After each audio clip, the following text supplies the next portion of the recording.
سلام اور آداب۔ یہ جادو کے حوالے سے ہمارا دوسرا ویلاگ ہے اور اس پہ ہم اپنی گفتگو ختم کر دیں گے۔ ویسے تو یہ موضوع بھی باقی موضوعات کی طرح بہت وسیع ہے، اس پہ بہت زیادہ بات ہو سکتی ہے، تحقیقات بھی اس کے اوپر لوگوں کی بہت ہے، لیکن یہاں چونکہ اختصار کے ساتھ کچھ باتیں پیش کرنی ہوتی ہے تو اس لیے اس کے اوپر میں تھوڑی سی بات کروں گا کہ مسلمانوں کا کے جو مختلف مکاتب ہے ان کے ہاں جادو کی کیا حیثیت ہے، ٹھیک ہے۔ یعنی محض شعبدہ بازی، محض ہاتھ کی صفائی، کچھ ادویہ کے استعمال سے کوئی اثرات کو سامنے لانا، تو یہ تو وہ چیزیں ہیں جس کے اوپر کوئی جھگڑے کی بات نہیں ہے یا اس کے اوپر کوئی اس طرح مسئلہ نہیں ہے۔ اصل مسئلہ وہ ہے کہ ایسا کوئی قانون فطرت کو توڑ کر کوئی کارنامہ سر انجام دیا جائے یا کوئی نتیجہ اخذ کیا جائے، کوئی نتیجہ پیدا کیا جائے جو عام طور پر قانون فطرت کو کے ہوتے ہوئے یا اس کے مطابق ہوتے ہوئے وہ کام نہیں ہوتا، ٹھیک ہے۔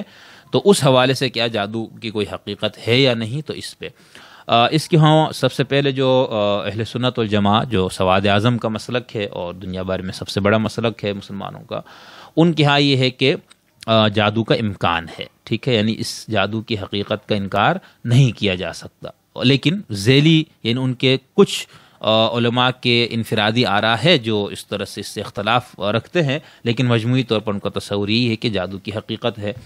مثال کے طور پر علامہ غلام رسول سعیدی صاحب نے تبیان القرآن نے لکھا ہے، وہ لکھتے ہیں کہ علامہ تفتزانی صاحب جو متکلم ہے وہ لکھتے ہیں کہ کسی خبیث اور بدکار شخص کے مخصوص عمل کے ذریعے کوئی غیر معمولی اور عام عادت کے خلاف کام یا چیز صادر ہو، اس کو سحر کہتے ہیں، اور یہ باقاعدہ کسی استاد کی تعلیم سے حاصل ہوتا ہے، ٹھیک ہے۔ اس اعتبار سے سحر معجزہ اور کرامت سے ممتاز۔ اب ظاہر سی بات ہے، یہ بات کیوں کہنی پڑی؟ کیونکہ تیروں کا جو مفہوم ہے وہ ایک بنتا ہے مفہوم کے لحاظ سے نا، یعنی عام جو قانون قدرت ہے، قانون فطرت، وہ ٹوٹ جاتا ہے، معجزے میں بھی ٹوٹ جاتا ہے، کرامت میں بھی، تبھی تو اس کو معجزہ اور کرامت کہا جاتا ہے، اور جادو میں بھی۔ تو یہ کہہ رہے کہ بھائی جادو کی تو تعریف یہ ہے، ٹھیک ہے، لیکن کیا معجزہ اور کرامت کے اندر یہ چیزیں ہوں گی؟ تو یہ چیزیں نہیں ہوں گی۔ بنیادی فرق وہ کہتے ہیں اس سے یہ ہوا کہ اس اعتبار سے سحر معجزہ اور کرامت سے ممتاز ہے۔ سحر کسی شخص کی طبیعت یا اس کی فطرت کا خاصہ نہیں ہے، اور یہ بعض جگہوں، بعض اوقات اور بعض شرائط کے ساتھ مخصوص ہے۔ جادو کا معارضہ کیا جاتا ہے، یعنی اس کا مقابلہ پیش کیا جا سکتا ہے اور اس کو کوشش سے حاصل کیا جاتا ہے، ٹھیک ہے۔ اب یہ رہے کہ ان چیزوں کو، جیسے کرامت اور معجزہ الگ چیز ہے اور سحر الگ چیز ہے، یعنی کرامت اور معجزہ میں یہ چیزیں نہیں ہوتی۔ اسی طرح سحر کرنے والا فسق کے ساتھ ملعون ہوتا ہے، ظاہری اور باطنی نجاست میں ملوث ہوتا ہے اور دنیا اور آخرت میں رسوا ہوتا ہے۔ اہل حق کے نزدیک سحر عقلاً جائز ہے۔ اہل حق سے مراد ان کا اہل سنت والجماعت ہے، تو یہ کہتے ہیں ہمارے نزدیک تو یہ عقلاً جائز ہے، یعنی عقلی طور پر اس کے ہونے میں کیا کہ کوئی غیر معمولی اور عام عادت کے خلاف کوئی کام یا چیز کا صادر کرنا، یہ کہتے ہیں عقلاً یہ محال نہیں ہے، یہ عقلاً ممکن بھی ہے اور قرآن و سنت سے ثابت ہے، ٹھیک۔ تو یہ سحر کو، اس کی حقیقت کو مانتے ہیں۔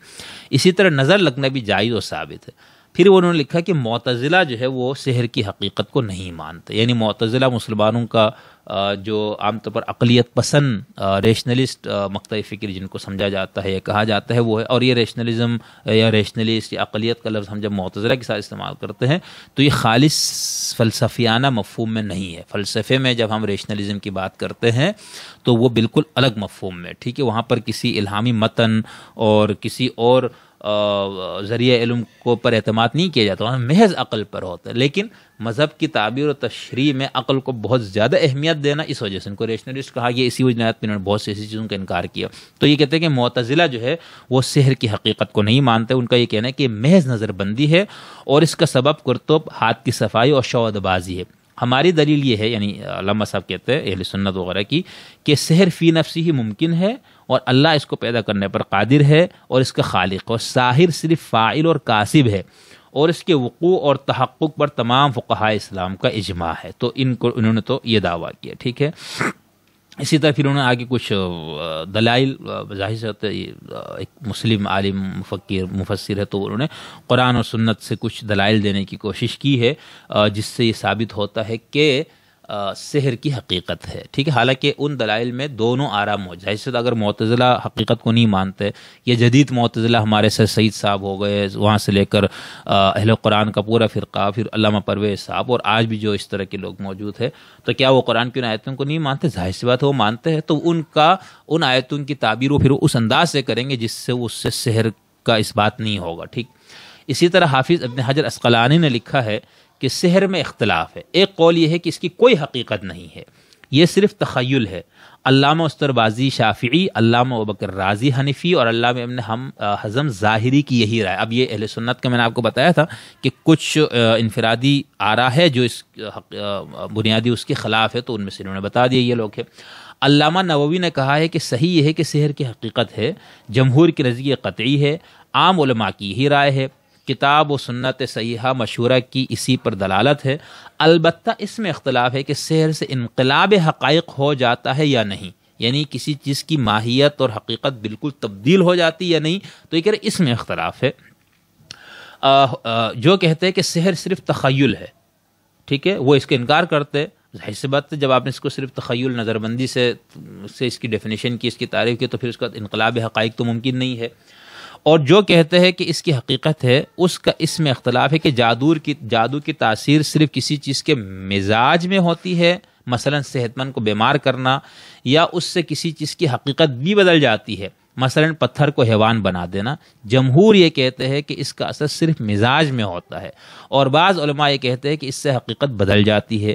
علامہ مازری نے کہا ہے کہ سحر معجزہ اور کرامت میں یہ فرق ہے کہ سحر بعض اقوال اور افعال سے مکمل ہوتا ہے، اور کرامت میں اس کی احتیاج نہیں ہوتی، بلکہ وہ عموماً اتفاقاً صادر ہوتی ہے، اور معجزہ میں چیلنج ہوتا ہے۔ امام الحرمین نے یہ نقل کیا ہے کہ سحر فاسق سے صادر ہوتا ہے اور کرامت کا ظہور فاسق سے نہیں ہوتا، ٹھیک ہے۔ تو یہ یعنی اہل سنت نے مجموعی طور پر اس کو مان لیا، پھر اس کا اس کے اندر کچھ جزئی اختلاف تو ہے کہ اس کی حقیقت کس حد تک سحر کا اثر ہوتا ہے، پوری چیز کی کسی بھی چیز کی پوری حقیقت تبدیل ہو جاتی ہے، یا اس کا محض کچھ اثرات مرتب ہوتے ہیں، تو اس میں اختلاف ہے۔ دوسرا، خود اہل سنت نے کچھ علماء جو اس کے جادو کے اس کے خلاف ہے یا اس کو نہیں مانتے، یہاں تک کہ امام اعظم ابو حنیفہ کی طرف بھی یہ روایت منسوب ہے کہ وہ جادو کی حقیقت کو نہیں مانتے تھے، اور ان کا موقف ہی معتزلہ والا تھا، لیکن جمہور حنفی علماء کے کہنا ہے کہ یہ نسبت غلط ہے امام صاحب کی طرف۔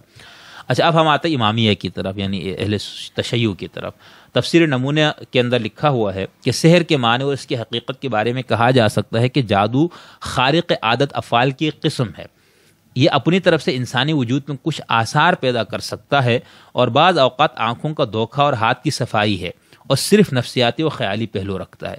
قرآن کی نظر میں سحر دو حصوں پر منقسم ہے۔ وہ مقام جہاں سحر سے مقصود دھوکہ، ہاتھ کی صفائی، شعبدہ بازی اور فریب نظر ہے، اور کوئی حقیقت نہیں، ٹھیک ہے۔ مثال سورہ طٰہٰ آیت نمبر 66 اور آراف کی 116۔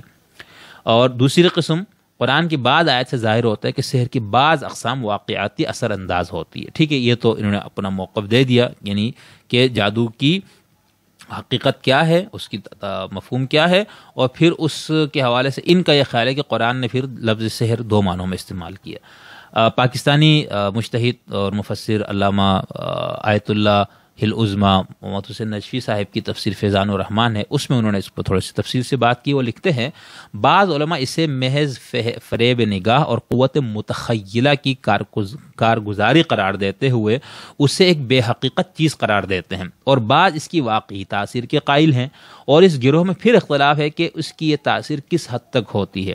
بعض اس کی تاثیر کو صرف محبت و عداوت اور صحت و بیماری تک محدود سمجھتے ہیں، اور بعض اس کے ذریعے قلب ماہیت کے بھی قائل ہے۔ یہ ہم نے بات کر لی، قلب ماہیت، کمپلیٹ کسی چیز کی مکمل تبدیلی، انسان کو جانور، جانور کو انسان بنا دینا، پتھر کو حیوان بنا دینا، حیوان کو پتھر بنا دینا، یہ چیزیں کہ اس سے کسی انسان کو حیوان بنایا جا سکتا ہے۔ بہرحال ان تمام اقوال میں سے جو قول افراد و تفرید سے محفوظ اور جسے قرآن و سنت کی تائید بھی حاصل ہے، ان کا جو فہم قرآن و سنت ہے امامیہ کے دائرے میں رہتے ہوئے، وہ یہ کہ جادو میں حکم خدا سے واقعی تاثیر ہے، یہ تو مان لیا، مگر کس حد تک وہ لکھتے ہیں مگر وہ صرف صحت و مرض اور حب و بغض وغیرہ عادی حالات تک محدود ہے۔ بہرحال یہاں تک تو مان لیا گیا۔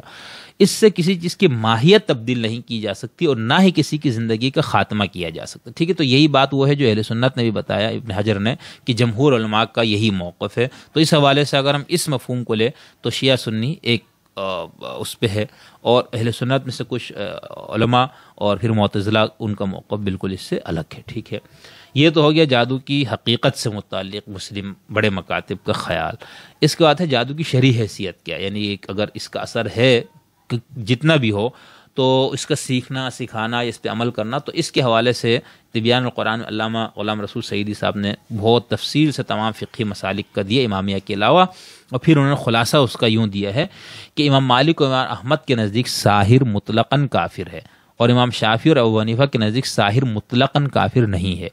اس اختلاف کی وجہ یہ ہے کہ امام مالک اور امام احمد کے نزدیک سحر کفری عقائد اور کفری اقوال و افعال کے بغیر متحقق نہیں ہوتا, اس لیے وہ سحر کو مطلقاً کفر کہتے ہیں. یعنی اس کا مطلب ہے کہ سحر فی نفسی کفر نہیں ہے, بلکہ اگر اس میں کفری عقائد, اعمال اور افعال اور الفاظ کو شامل کیا جائے تو پھر وہ ہے. اور امام شافعی اور امام ابو حنیفہ کے نزدیک سحر عام ہے, یہ کفر کے بغیر بھی ہو سکتا ہے, اس لیے سحر مطلقاً کفر نہیں ہے. البتہ جس سحر میں کفر کا دخل ہو وہ ان کے نزدیک بلا شبہ کفر ہے, جیسا کہ ان کی عبارات سے واضح ہے. اور اس پر ائمہ اربعہ کا اتفاق ہے کہ سحر حرام ہے اور گناہ کبیرہ ہے, اور اس کا سیکھنا اور سکھانا بھی حرام ہے. البتہ بعض شافعیہ سے یہ منقول ہے کہ دفع ضرر کے لیے جادو سیکھنا جائز ہے. امام مالک, امام احمد اور امام ابو حنیفہ کے نزدیک ساحر کو حداً قتل کرنا واجب ہے اور وہ ڈاکو کے حکم میں ہے. امام شافعی کے نزدیک ساحر کو قتل نہیں کیا جائے گا. یہ تو ہوگی اہل سنت کے معروف مسائل کا. امامیہ کا موقف کیا ہے؟ تفسیر نمونہ میں لکھا ہے کہ اس سلسلے میں تمام فقہاء اسلام کہتے ہیں کہ جادو سیکھنا اور جادوگری کرنا حرام ہے. اس زمن میں اسلام کے بزرگ رہنماؤں سے احادیث بھی وارد ہوئی ہیں. بزرگ رہنماؤں سے ان کا اشارہ اہل سنت کے علماء کی طرف, احادیث کی طرف ہے. پھر انہوں نے لکھا کہ جو ہماری معتبر کتب میں منقول, یعنی وہی حدیث ہے جو ان کے پاس ہے, وہ ہماری کتابوں میں بھی منقول ہے. یہ امامیہ کا موقف ہے. ایک اور حوالہ فیضان الرحمن میں محمد حسین نجفی صاحب لکھتے ہیں کہ جادو کرنا نہ صرف گناہان کبیرہ میں سے ہے بلکہ بنص سے قرآن کفر ہے. ٹھیک ہے, اب یہ بنص سے قرآن ان کا فہم ہے, باقی جن کا خیال ہے کہ نہیں قرآن کے نص سے کفر نہیں. اب یہ جو آیت ہے سورہ البقرہ کے 101 102 جس کے اندر یہ آتا ہے کہ واتبعوا ما تتلو الشیاطین علی ملک سلیمان وما کفر سلیمان ولکن الشیاطین کفروا یعلمون الناس السحر. تو اس کی طرف ان کا اشارہ ہے کہ بھئی اس میں تو بتایا گیا کہ یہ کفر شیطانوں نے کیا کیونکہ وہ جادو لوگوں کو سکھاتے تھے. خیر, حضرت امیر فرماتے ہیں الساحر کالکافر والکافر فی النار, یعنی ساحر جو ہے وہ کافر کی طرح ہے اور کافر آگ میں ہے. لہذا اگر کوئی مسلمان جادو کرے اور پھر اس کی اقرار یا شرعی شہادت سے ثابت بھی ہو جائے تو اس کی شرعی سزا قتل ہے. اگر غیر مسلمان ایسا کرے تو اسے تعزیر لگائی جائے گی. تو یہ جادو کی حقیقت سے متعلق کی مسلم مکاتب کا میں نے آپ کو بتا دیا, اور اس کی شرعی حیثیت کے حوالے سے بھی آپ فیصلہ آپ کریں. ٹھیک ہے, میں نے کوشش کی ہے آپ کے سامنے سارا موقف غیر جانبدارانہ اور معروضی انداز سے پیش کرو. اس کے بعد امام راضی نے اپنی تفسیر میں جادو کی 8 قسمیں بیان کی ہے. ٹھیک ہے, کہ ان چیزوں کو جادو کہا جائے گا, اور اس میں سے سر سعید صاحب نے بھی اپنی کتاب میں انہی اقسام کو بیان کیا ہے. اسی طرح علی عباس جلال پوری صاحب نے سر سعید کا حوالہ دے کے اپنی کتاب کائنات اور انسان میں جادو کی وہ قسمیں بیان کی ہے. اور یہ وہ قسمیں ہیں جس کو امام راضی نے سورہ البقرہ کی 102 نمبر آیت کی تفسیر میں بہت تفصیل کے ساتھ اس کو بیان کیا ہے. تو یہاں میں نے آپ کے سامنے گزشتہ ویلاگ میں اس کے اوپر جنرل بات کی تھی, اس کے حوالے سے سائنس اور جادو, مذہب اور جادو, جادو کی تعریف, اور سائنس اور جادو میں مشابہت اور عدم مشابہت, سائنس اور مذہب میں مشابہت عدم مشابہت, اور سائنس اور نفسیات اور جادو. اس ویلاگ میں نے آپ کے سامنے مسلم مکاتب فکر کے مختلف نظریات بیان کیے ہیں. سحر کے ناجائز ہونے, اس کے قابل مذمت ہونے میں دنیا کے باقی مذاہب خاص طور پر یہودیت اور عیسائیت بھی اسلام ہی کے نقطۂ نظر کے حامل ہے. ٹھیک ہے, ان کے ہاں بھی اس کا جواز نہیں ہے, یہ بالکل حرام ہے, غلط ہے. تو امید ہے آپ کو جادو سے متعلق میں کچھ چیزیں آپ تک پہنچانے میں کامیاب ہوا ہوں.